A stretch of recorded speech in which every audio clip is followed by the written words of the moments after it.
지난 시간에는 군인의 신분상 권리를 공부했지요. 다음은 군인의 재산상의 권리를 살펴보겠습니다. 먼저 보수 청구권입니다. 근로자는 일의 대가로서 보수를 받죠. 이는 본인과 가족의 생활 보장 수단이기도 합니다. 군인도 보수를 받는데 이는 군인 보수법에 따릅니다.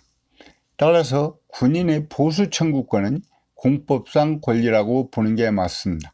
그러므로 사건과 달리 소멸시효는 5년의 적용을 받고 임의로 포기하지 못합니다.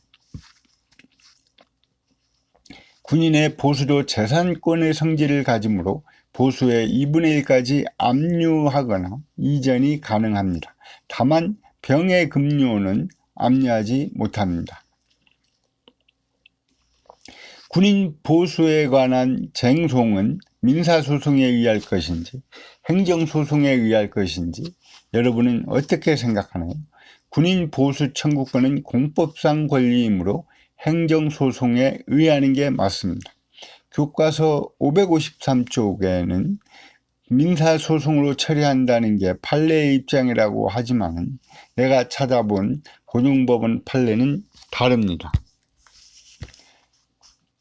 베트남전에 파견되어 전투 임무를 수행한 사람이 국가를 상대로 미지급 전투 근무 수당과 추가 해외 파견 근무 수당의 지급을 요구한 소를 제기한 사안에서 이 소송은 공법상의 법률관계에 관한 소송에 해당하여 행정소송법에 규정된 당사자 소송 절차에 따라야 한다. 그러므로 관할 행정법원으로 이송되어야 한다고 판시한 사례입니다. 다음은 연금 청구권입니다. 군인연금은 퇴직, 사망, 공상 등의 사유로 발생 시 국가 책임 아래 보험기술을 통해 그 부담을 여러 사람에게 분산시킴으로써 군인 및 그 유족의 생활 안정과 복리 향상을 도모하는 사회보험제도입니다. 연금 청구권은 군인연금법에 따른 공법상의 권리입니다. 따라서 보수 청구권과 같은 특징을 갖습니다. 즉 사건과 달리 소멸시효는 5년의 적용을 받고 임의로 포기하지 못합니다. 다만 보수 청구권과는 달리 2분의 1조차도 압류할 수 없다는 점이 다르죠. 셋째, 실비보상 청구권입니다. 실비변상 청구권은 군인사법 제53조에 규정되어 있습니다. 군인은 보수를 받는 것 외에 법령이 정하는 바에 따라서 직무 수행에 드는 실비에 대한 변상을 받는다라고 규정하고 있습니다. 실비라 하면은 여비, 일당, 숙박료 등을 말하는 것입니다. 넷째, 주거 및 교육권입니다. 10년 이상 복무한 군인 중 무주택 세대주에 대해서 주택 우선 공급할 수 있는 등 군인복지기본법이나 택지개발촉진법 등에서 규정하고 있습니다. 지원에 의하지 않은 부사관과 병은 제외하지만 군인에게 관사 또는 독신자 숙소를 제공하도록 되어 있습니다. 또한 군인 자녀의 전입학을 지원하거나 숙식시설을 제공하는 등의 규정이 있습니다. 이제까지 군인의 권리를 살펴보았습니다.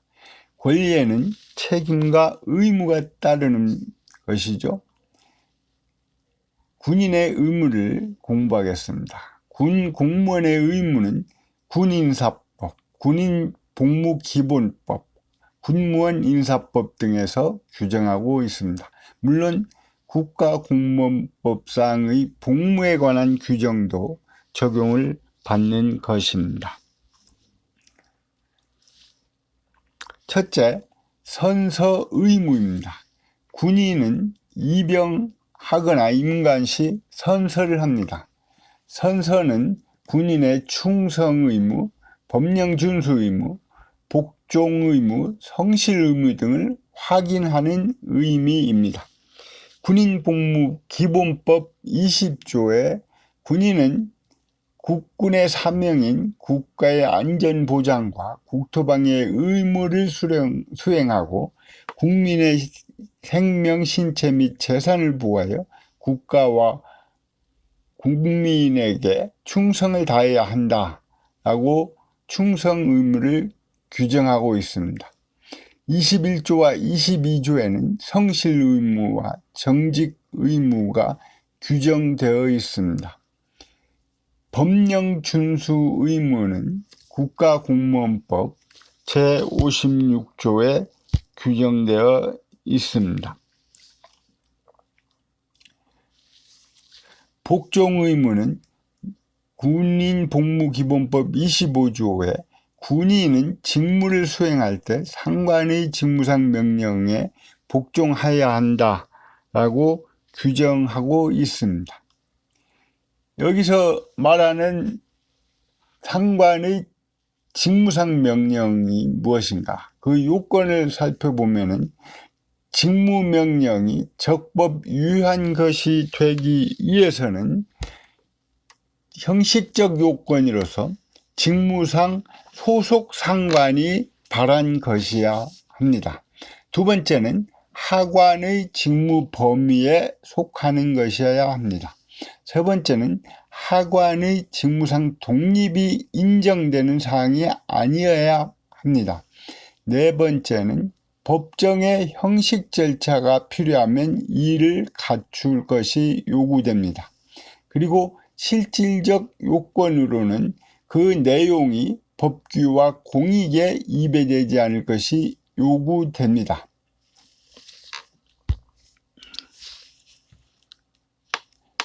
이 요건을 결함하자가 있는 직무명령은 복종해야 하는가, 하지 않아야 하는가가 문제입니다. 이 네 가지 형식적 요건을 결한 명령은 외견상 그 하제가 명백하므로 부하는 복종을 거부할 수 있습니다. 그렇다면 실질적 요건을 결한 명령, 즉 부당한 명령은 어떨까요?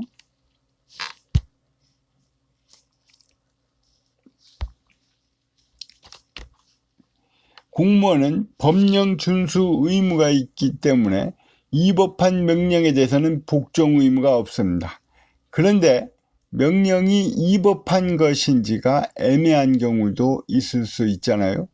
이와 같이 위법이 명확하지 않고 법령 해석상 견해 차이에 불과할 경우에는 일단 상관의 명령에 복종해야 할 것입니다.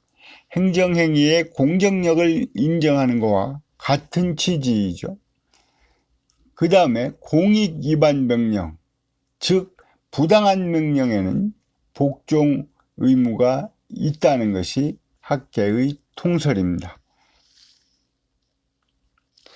다음, 둘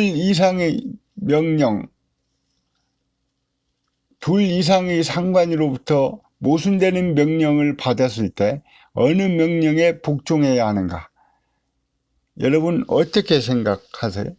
직근상관의 명령에 복종해야 되나요? 그 상급 상관의 명령에 복종해야 되나요? 상급 상관의 명령에 복종해야 되겠죠. 왜 그러냐면 두 개의 명령이 충돌할 경우 직근 상관은 상급 상관의 명령에 따르지 않은 거잖아요. 이는 공무원의 이계질서를 파기하는 행위입니다. 여기서 대부분 판례를 하나 소개하죠. 군인이 상관의 지시와 명령에 대해서 헌법 소원 등 재판 청구권을 행사하는 것이 군인의 복종 의무에 위반되느냐 여부에 대해서 소송이 제기되어 있는데 위반되지 않다는 것이죠. 그 이유는 상관의 지시나 명령 자체를 따르지 않는 행위하고 상관의 지시나 명령은 준수하면서도 그것이 위법 위헌이라는 이유로 재판 청구권을 행사하는 행위는 구별되어야 한다. 상관의 지시나 명령을 준수하는 이상 그에 대하여 소를 제기하거나 헌법 소원을 청구했다는 사실만으로 상관의 지시나 명령을 따르지 않겠다는 의사를 표명한 것으로 간주할 수는 없다. 따라서 군인이 상관의 지시나 명령에 대해서 재판 청구권을 행사하는 경우에 그것이 이 법 이언인 지시와 명령을 시정하려는 데 목적이 있는 것이지 군 내부의 상명하복 관계를 파괴하고 명령 불복종 수단으로서 재판 청구권의 외형을 빌리거나 그 밖에 다른 불손한 의도가 있지 않다면 정당한 기본권의 행사이므로 군인의 복종 의무를 위반하였다고 볼 수는 없다는 것입니다. 다음은 직무 전념 의무입니다. 공무원은 직무를 성실히 수행할 의무를 지며 이에 따라 직장 이탈 금지, 영리 업무 금지, 겸직 금지 등의 의무를 집니다. 특히 군인은 직무상 위험이나 책임을 회피해서도 안 됩니다. 다음은 비밀 엄수 의무입니다. 공무원은 재직 중 또는 퇴직 후에도 비밀 엄수 의무를 집니다. 군인이 군사 기밀을 누설한 경우에는 군형법상 군사 기밀 누설죄가 됩니다. 과실에 의한 비밀 누설도 처벌 대상이 됩니다. 그 밖에 품위 유지 의무, 청렴 의무 등은 설명을 생략하겠습니다. 군인은 정치적 중립을 지키며 정치 행위는 금지됩니다. 군인복무기본법 33조에 군인은 정당이나 그 밖의 정치단체의 결성에 관여하거나 이에 가입할 수 없다. 군인은 선거에서 특정 정당 또는 특정인을 지지 또는 반대하기 위한 다음 각호의 행위를 해서는 안 된다. 라고 정치운동 금지 조항을 두고 있습니다. 다음은 집단행위 금지 의무입니다. 군인은 국방부 장관이 허가하는 경우를 제외하고는 사회단체가의 또는 군무 이외의 집단행위를 금지하고 있다. 군인복무기본법에는 금지되는 집단행위의 범위를 규정하고 있습니다.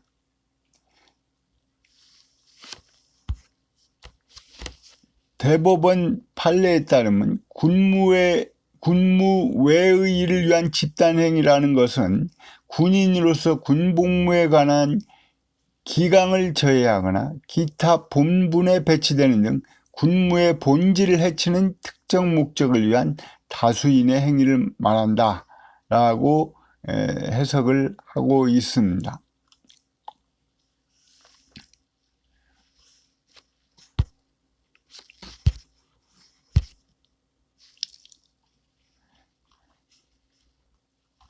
또 군인복무기본법 16조에는 군인이 국방 및 군사에 관한 사항을 군 외부에 발표하거나 군을 대표하여 또는 군인의 신분으로 대외 활동을 하고자 할 때에는 국방부 장관의 허가를 받아야 된다. 다만 순수한 학술, 문화, 체육 등의 분야에서 개인적으로 대외 활동을 하는 경우로서 직무 수행에 지장이 없는 경우에는 그러하지 아니하다라고 규정을 하고 있습니다. 그리고 사적 제재 금지 의무인데 군인복무기본법 26조에 규정되어 있습니다. 군인은 어떠한 경우에도 구타, 폭언, 가혹행위 및 집단 따돌림 등 사적 제재를 하거나 직권을 남용해서는 아니 된다라는 것이죠. 이상 군인사법, 군복무기본법을 중심으로 임용, 진급, 권리, 의무 등을 공부했습니다. 머리도 식힐 겸 잠시 소통에 대해서 이야기를 해볼까요? 현대사회를 살아가는데 소통은 중요한 키워드입니다. 불통을 풍자한 것은 여러 가지가 있죠.